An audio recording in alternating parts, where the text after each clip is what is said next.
IP ન્યૂઝમાં આપનું સ્વાગત છે। દસકોઈ તાલુકાના અસલાલી ગામમાં 10 થી 12 લોકો દ્વારા દલિત યુવાનોને ઢોર મારવામાં આવેલ છે। અસલાલી પોલીસ સ્ટેશનના નામ અંદર દલિત સમાજના લોકો ધારણા પર બેઠા હતા અને કાયદેસરની કાર્યવાહી કરવા માટે ડીવાયએસપી સાહેબને રજૂઆત કરેલ છે। સર, આજે જે અસલાલીમાં બનાવ બની ગયો છે કે દલિત સમાજના વ્યક્તિઓ ઉપર, તો એના વિશે સાહેબ તમે શું જણાવ્યું હતું?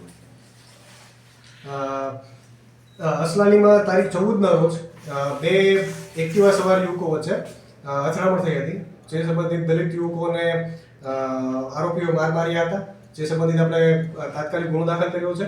આ ઉપરાંત તપાસમાં આપણે જે પણ આરોપીઓના નામ ખુલ્યા છે, તમામ આરોપી જે 13 આરોપી છે, તમામ 13 આરોપીના નામ ખુલ્યા છે। આ ઉપરાંત 4 આરોપી અત્યારે અટક કરવામાં આવ્યા છે અને બાકીના આરોપીને અટક કરવા માટેની તજવીજ ચાલુ છે, જેના માટે ચક્રો ગતિમાન કર્યા છે આપણે।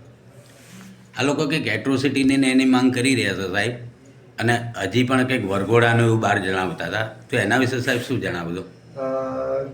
આ બાબતે મારે એટલું જ કહેવું છે કે પોલીસ આગળના તબક્કા માટે જે કાયદાકીય સ્ટેપ્સ હશે એ કાયદાકીય સ્ટેપ્સ પ્રમાણે તપાસ આગળ કરશે।